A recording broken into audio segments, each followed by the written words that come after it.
कि जिंदा कौमें 5 साल तक इंतजार नहीं करती हैं। जिन्ना की एंट्री से क्या आपकी लड़ाई आसान हो गई?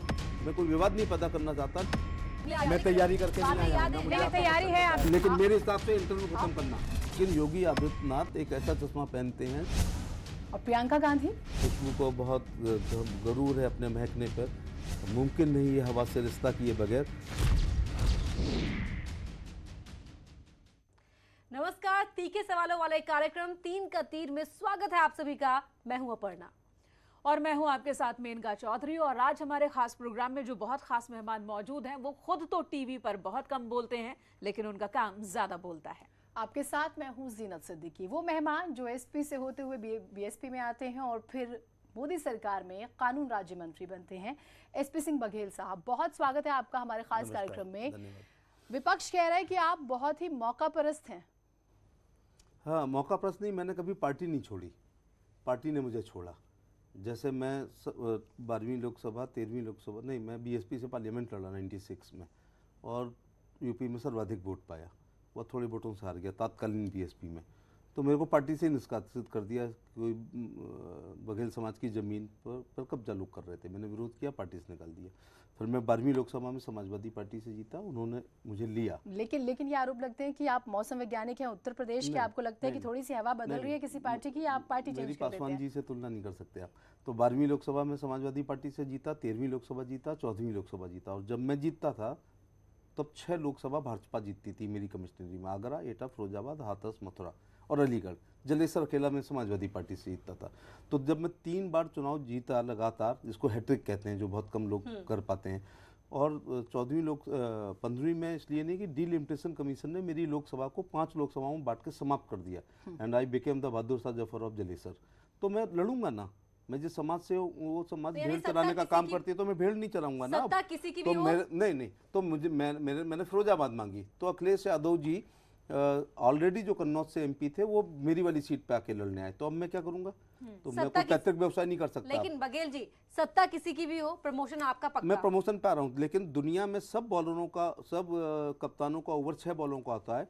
समाजवादी पार्टी ने मेरे को 3 ही बॉलें फेंकनी थी, चौथी अपने बेटे को दे दी, 5वीं अपनी बहू को दे दी। तो साहब राजनीति में आया तो राजनीति करूंगा। तो मैं बीएसपी ने मुझे को अखिलेश से लड़ने लायक समझा, देन फिर डिम्पल यादव के सामने लड़ने लायक समझा। उस समय नूरा कुश्ती नहीं थी सपा बसपा की।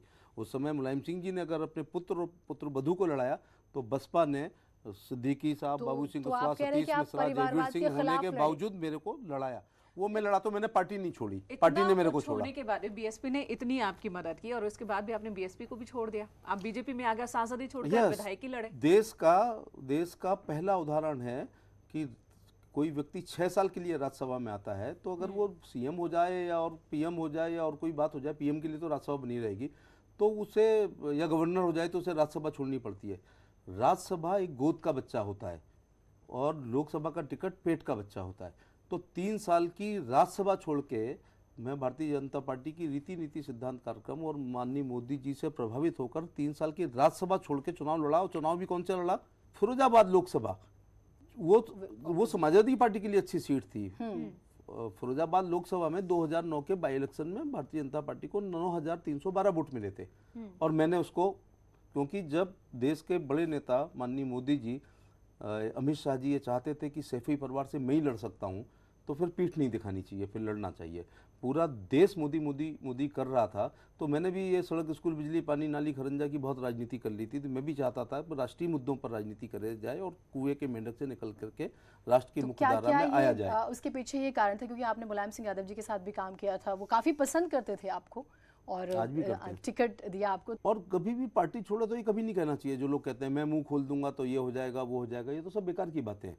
लेकिन ये कोई मौका परस्ती नहीं थी और ना ये कोई कैलकुलेशन था कि फिरोजाबाद लड़ना। तब तक ये नहीं पता था कि भारतीय जनता पार्टी की इतनी बड़ी आंधी चलेगी कि 73 एमपी जीत के 22 का कैलकुलेशन क्या कहता है? 73 एमपी आएंगे, ये नहीं तब सोचा था। और उसमें भी जब मेरे को आना ही था तो मुझे बाकी सीटों पे लड़ना चाहिए था। मुलायम सिंह से बात होती है? वार्ताएं कभी बंद नहीं करनी चाहिए।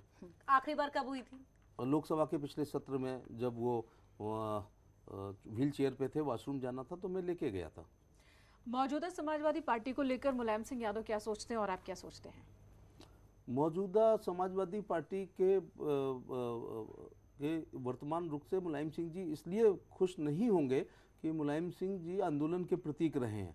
आज कोई गाजियाबाद में घटना है तो वो अपने जमाने के दिनों में यहाँ थे, और अगर कोई गाजीपुर में छात्रों पे कुछ हो गया तो वो रात भर चल के जाया करते थे।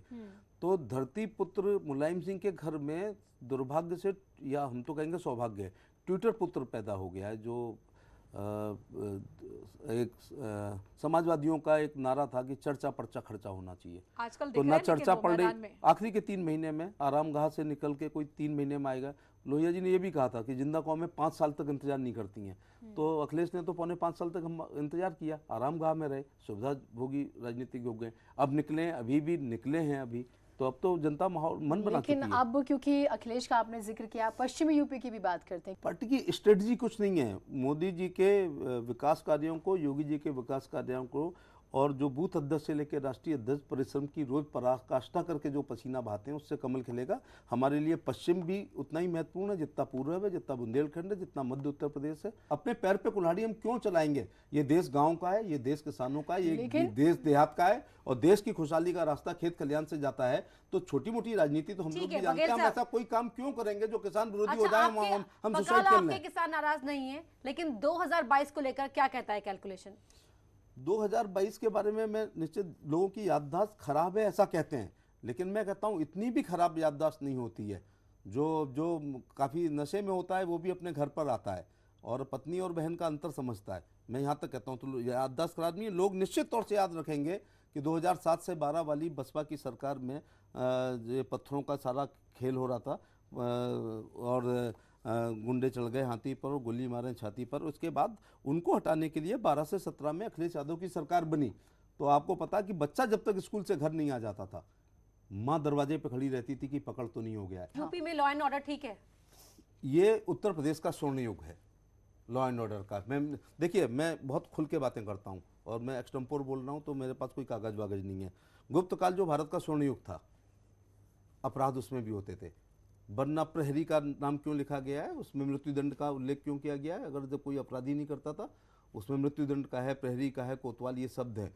तुलनात्मक रूप से देखा जाए तो सपा बसपा की तुलना में भारतीय जनता पार्टी की सरकार में, योगी की सरकार में अपराध कम है। और अपराध तब आपको दिख रहे हैं, सब कुछ लिखा जा रहा है। उनके जमाने में डकैती को कंसील करके लूट लिखा जाता था, लूट को चोरी लिखी जाती थी, चोरी को गुमशुदगी लिखी जाती थी। अगर आप कहोगे मेरा मोबाइल खो गया है तो आपको थाने से भगा दिया जाएगा, गुमशुदगी लिखी नहीं जाएगी। पता है आपको?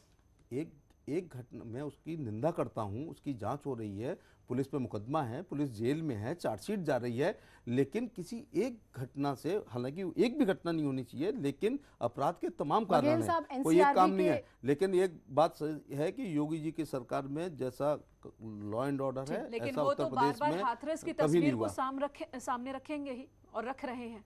यूरोप है उत्तर प्रदेश। अगर कोई घटना होती है तो घटना के पीछे राजनीतिक हस्तक्षेप नहीं होना चाहिए, किसी क्रिमिनल की पीठ पे हाथ नहीं होना चाहिए।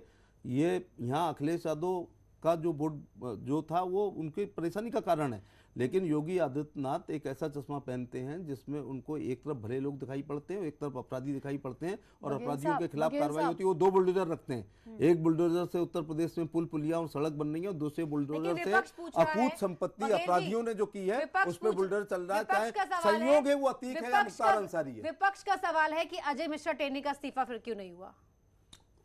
अभियोग पंजीकृत हुआ, उनके बच्चे ने सरेंडर किया, गिरफ्तारी हुई है, सुप्रीम कोर्ट ने स्वमोटो लिया, हर दिन फटकार लगी इस प्रकरण में। पहले भी सुप्रीम कोर्ट की सब इज्जत करते हैं, लेकिन एफआईआर जो लिखाई गई है उतनी लिखी गई है, इन्वेस्टिगेशन हुआ, वो बच्चा सरेंडर किया है, इसके बावजूद police custody PCR police custody remand लिया गया और जुडिशरी रिमांड लिया गया है। धर्म परिवर्तन कानून यूपी में लेकर आया गया, कितना और क्या बदलाव हुआ इससे? होना चाहिए। देखिए, स्वेच्छा से किसी भी धर्म को प्रभावित होकर के अगर कोई धर्म परिवर्तन करता है तो अलग बात है, लेकिन एक स्ट्रेटजी बना करके, एक टैक्टिक्स इस्तेमाल करके, हाथ में ऐसे कलावा, मैं तो हिंदू हूं तो इसलिए बांधे हूं, ये कहीं ये काशी का है तो ये उज्जैन का है तो ये कहीं का है, लेकिन स्ट्रेटजी से अगर आप कलावे पहनेंगे, अपना नाम हिंदू रखेंगे, बॉडी बिल्डर हैं आप, हैं जिम में जाते हैं, एक सेक्सुअल अट्रैक्शन होता है, स्कूलों का में जाती हुई लड़कियों का पीछा करते हैं, फिर उनसे शादी करते हैं, फिर धर्म परिवर्तन कराते हैं। जो लोग शादी करते हैं वो धर्म परिवर्तन क्यों कराते हैं? फिर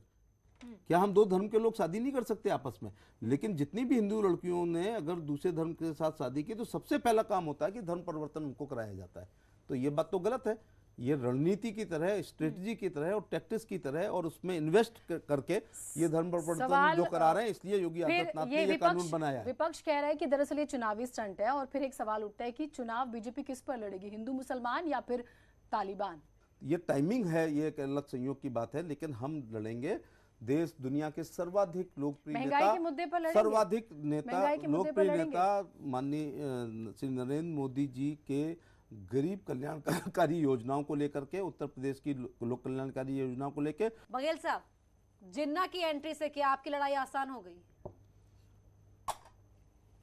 कोई आसान नहीं हो गई। मैंने बताया ना कि ये तो समसामयिक बीच बीच की घटनाएं हैं, उसको जनता जिस रूप में लेगी तो हम उसको कोई अस्वीकार नहीं कर सकते हैं, लेकिन कोई हमने अखिलेश यादव के मुंह में अपना शब्द नहीं डाला है कि इसको आप बोलो, और उसके लिए कोई उनको पैसे दिए गए हैं। मायावती तो कह रही है कि एसपी बीजेपी की भाषा बोल शिक्षा रही की है। कमी वाले लोग कुछ भी स्लिप ऑफ द टंग कर सकते हैं। मैं आपके सामने ऑन रिकॉर्ड बोल रहा हूँ, तो कोशिश करूंगा कि जो पढ़ाई लिखाई है वो काम आए। फिर चर्चा रहती है, वैसे साहब तो आप ही का बेनिफिट पहुंचा रहे हैं, और बिहार एग्जाम्पल है सबसे बड़ा। तो भारत में कोई भी व्यक्ति, भारत का नागरिक हो, उम्र 25 साल हो, सजा याफ्ता ना हो, और वो चुनाव लड़ सकता है, और ऐसा ही कोई व्यक्ति अपनी पार्टी बना सकता है चुनाव आयोग में जा करके।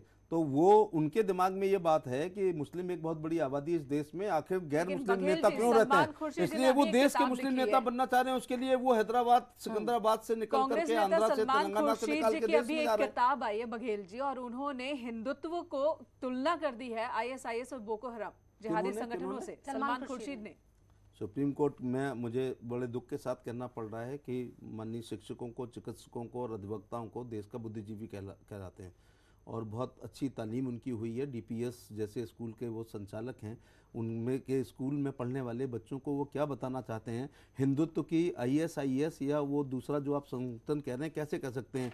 वो यहाँ पर तो वसुधैव कुटुंबक वाला हिंदुत्व है, अतिथि देवो भव वाला है, सर्वे भवन्तु सुखना, भारत भवन सुखना नहीं है, हिंदू भवन्तु सुखना नहीं है, वो वाले कल्चर वाला देश है। यहाँ तो माँ को, बच्चे को कांटा लगता है तो बच्चा भी रोता है, निकालती हुई कांटे को माँ भी रोती है।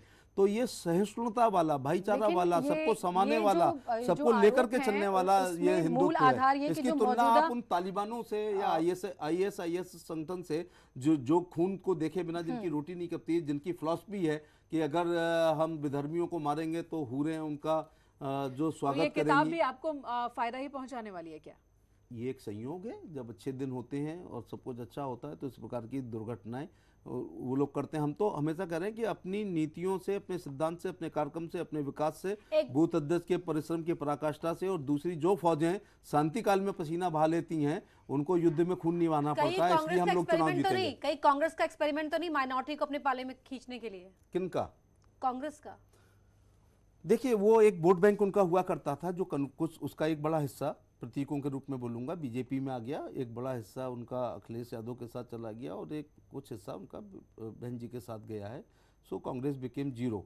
अब जो वो हिंदुत्व से, कांग्रेसी हिंदुत्व से डर रहे हैं, उसके पीछे उनका ये है कि माइनॉरिटी, इसमें एक सीट अगर उत्तर प्रदेश का मुसलमान कांग्रेस के साथ रहता तो केवल माताजी की सीट अकेली नहीं रहती। अखिलेश यादव कह रहे हैं कि बीजेपी की नफरत को दूर करने के लिए हम समाजवादी इत्र लेकर आए हैं।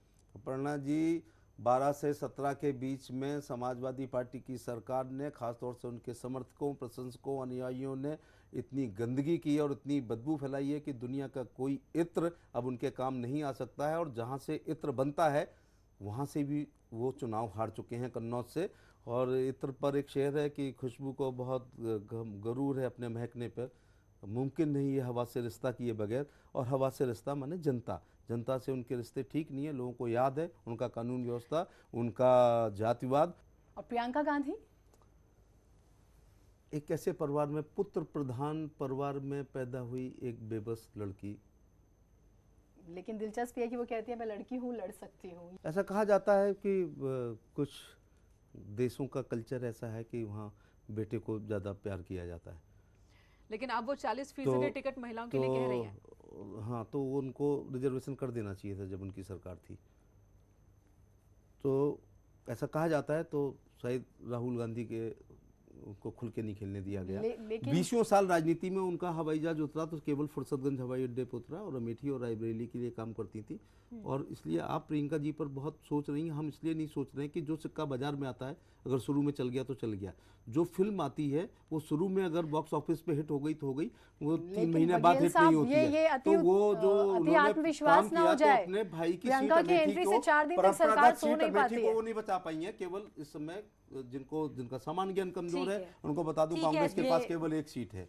ठीक। कांग्रेस के पास केवल एक सीट है, वो है रायबरेली। कंगना रनौत का स्टेटमेंट कहती है 2014 के बाद दरअसल आज़ादी मिली, उससे पहले तो भीख मिली थी। कुछ आप कहेंगे उस पर? देश की आज़ादी तो 15 अगस्त 1947 को मिली थी। कई बार उस सरकार में आधी अधूरी आज़ादी थी। एक शेर है कि 100 में उस समय की बात के लिए शेर पढ़ रहा हूँ कि 100 में 70 आदमी फिलहाल जब नासाद है नाराज, दिल पर रख के हाथ ये कहिए देश के आज़ाद है। कोठियों से मुल्क के मेवार को मत आंकिए मापदंड, आधा हिंदुस्तान तो फुटपाथ पर आबाद है, इसलिए वो आधी अधूरी आज़ादी थी। इसीलिए उस फुटपाथ पर लेटी हुई जनता के लिए प्रधानमंत्री शहरी और आवास में मोदी जी ने 80 24 करोड़ तक सबको लोगों को मकान आज देने भी का काम 5 किलो किया। अनाज दे रहे हैं। 80 करोड़ लोगों मकान को भी तो सर। दे रहे हैं अपने ना, आखिरी राउंड 80 की करोड़ तरफ लोगों बढ़ते को। हैं। शौचालय भी दे रहे हैं ना। 80 अपने करोड़ आखिरी लोगों राउंड की तरफ बढ़ते हैं। ये है रैपिड फायर राउंड, जिसमें हम एक एक नाम लेंगे और आपको त्वरित प्रतिक्रिया देनी है उस पर। अच्छा जी। राहुल गांधी, कंफ्यूज्ड आदमी। अखिलेश यादव, धरती पुत्र मुलायम सिंह के घर में पैदा हुआ ट्विटर पुत्र। मायावती, दौलत की महारानी। असदुद्दीन ओवैसी, लंदन विश्वविद्यालय से पढ़ा लिखा सांप्रदायिक आदमी। पीएम नरेंद्र मोदी, ना पियन फकीर, ना मांझी, ना रहबर, ना हक में हवाएं, है कश्ती भी टूटी, एक ऐसा सफ़र है। फकीरी का अपना अलग ही मज़ा है, ना पाने की चिंता ना खोने का डर है। ऐसे राज ऋषि हैं मोदी जी, जो 7 साल सत्ता में रह के काजल की कोठरी से एक भी दाग लेकर के नहीं आए हैं, जीरो करप्शन के साथ। एसपी सिंह बघेल, पाताल पुत्र। मुलायम सिंह यादव, धरती पुत्र। योगी आदित्यनाथ। जानदार, शानदार, दमदार मुख्यमंत्री। ठीक है एसपी सिंह बघेल जी, बहुत बहुत शुक्रिया आपका हमारे तीखे सवालों का बेबाकी से जवाब देने के लिए। न्यूज 18 यूपी उत्तराखंड का और खासतौर से अपर्णा जी का, मेनका जी का, जीनत जी का बहुत बहुत आभार कि आपने मुझे इस चैनल पर पहली बार मुझे अवसर मिला है। और आपने जवाब भी बहुत बेबाकी से और धारदार अंदाज में किया। आज इस वक्त हमारे साथ इतना ही, और अगले हफ्ते फिर मिलेंगे एक नई शख्सियत के साथ। तब तक अपना ख्याल रखिए।